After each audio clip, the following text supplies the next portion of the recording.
नीरज, 15 से 19 सीटें यहाँ पर ग्रेटर बेंगलुरु रीजन में लाते हुए आप दिखाई दे रहे हैं। रूबिका जी, ये दिशा एकदम ठीक दिख रही है, लेकिन हमें उम्मीद है कि इससे ज्यादा सीटें हमारी होंगी। उसकी वजह मैं आपको बता दूं, क्योंकि जैसे आंकड़े बता रहे थे कि अनएम्प्लॉयमेंट, बेरोजगारी सबसे बड़ा मुद्दा है, तो ये ग्रेटर बेंगलुरु रीजन में जो वर्किंग प्रोफेशनल्स हैं, उनकी स्थिति आज आप जाके अगर पूछेंगे तो जैसे पहले कहते थे ना कि पत्थर फेंकिए बेंगलोर में तो इंजीनियर के सर पे गिरेगा, अब वो पत्थर फेंकिए तो बेरोजगार के सर पर गिरेगा। और साथ ही साथ जो पे सीएम कैंपेन हम लोग चला रहे हैं, जहां वो 40% जो कॉन्ट्रैक्टर एसोसिएशन ने कहा, हमने नहीं, कि मुख्यमंत्री जी 40% कमीशन मांगते हैं इंफ्रास्ट्रक्चर के काम में, उसकी वजह से ग्रेटर बेंगलुरु की स्थिति इससे और अच्छी दिखेगी कांग्रेस के लिए।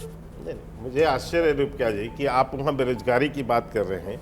आज वहाँ सबसे ज्यादा जो है निवेश कर्नाटक में हो रहा है। सबसे ज्यादा अभी विदिन, मतलब आप यदि देखें कि 1 जनवरी से लेके जो अभी तक माननीय प्रधानमंत्री जी के वहाँ जो दौरे हुए हैं, 7 दौरे हुए हैं, लगभग 75,000 करोड़ रुपए का जो है वहां पर उनको सौगात दिया। और यही नहीं बल्कि उसके पहले भी जो दिए हैं वो सारे कार्य जो योजनाओं को वहां पूरा किया गया है। अभी जो वहां 118 किलोमीटर बेंगलोर टू मैसूर 8,000 करोड़ की जो है जो वहां सड़क बनी, 10 लाइन की। मैं पूछता हूँ क्या रोजगार नहीं है उसमें? नहीं, मैं ये पूछना आपसे चाहता हूँ कि जो धारवाड़ में आईआईटी बन रही है, जो शिमोगा में एयरपोर्ट बन रहे हैं, ग्रेटर बेंगलुरु रीजन में जो जिसका जिक्र नीरज कर रहे हैं, मैं उसकी चर्चा कर रही हूँ कि वहां पर ये जो इंजीनियर्स हैं, इसे हब कहा जाता है आईटी इंडस्ट्री का। अगर यहाँ पर इस तरीके से आपकी पार्टी को नुकसान पाता हुआ दिख रहा है तो उसके पीछे की वजह क्या है? प्रोफेसर गीता भट्ट, मैं चाहती हूँ इस पर आप रिएक्शन दें और फिर मैं बाकी मेहमानों का रुख करूंगी। रूबिका जी देखिए, क्योंकि जीवंत लोकतंत्र में तो चुनाव सतत प्रक्रिया है और जो राज्यों के जो चुनाव हैं उनमें वहाँ के जो स्थानीय जो मुद्दे रहते हैं वो उनका एक महत्वपूर्ण उनकी भूमिका रहती है। तो ये तो जो समझ में आ रहा है कि विकास और जो वहाँ के सामाजिक और सांस्कृतिक विषय हैं वो एक महत्वपूर्ण उनकी भूमिका रहेगी।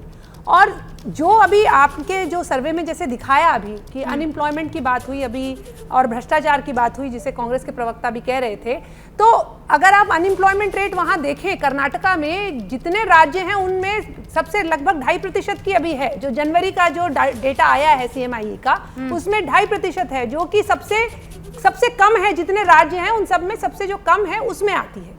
दूसरी बात ये कि जो भ्रष्टाचार का विषय है, महत्वपूर्ण विषय है, समाज में लोग इसके विषय में बिल्कुल सोचते हैं। आप करप्शन की बात करें उससे पहले मैं एक छोटी सी बात मैं कहना चाहूंगी, 10 सेकंड बस इतना कहना चाहूंगी कि अभी कल ही की जो डी शिव कुमार जी की रैली थी उसमें साफ दिखाई दे रहा था कि किस प्रकार नोटों की बौछार जो है वो अपने ट्रक से कर रहे थे।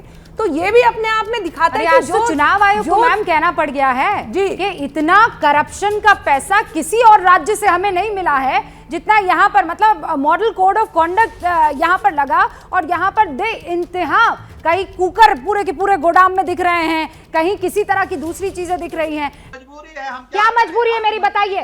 मैं अभी आपको बताती हूँ कि मैंने ओए होए होए होए नमकीन के चटकारे लेते हुए टकटकी मार के डिबेट शो को पॉज रिपीट कर करके देख रहे हैं जोगिंदर जी। इनकी तरह आप भी देखें अपनी फेवरेट डिबेट्स को रिपीट कर और डाउनलोड कीजिए ABP लाइव ऐप अपने स्मार्ट टीवी पर।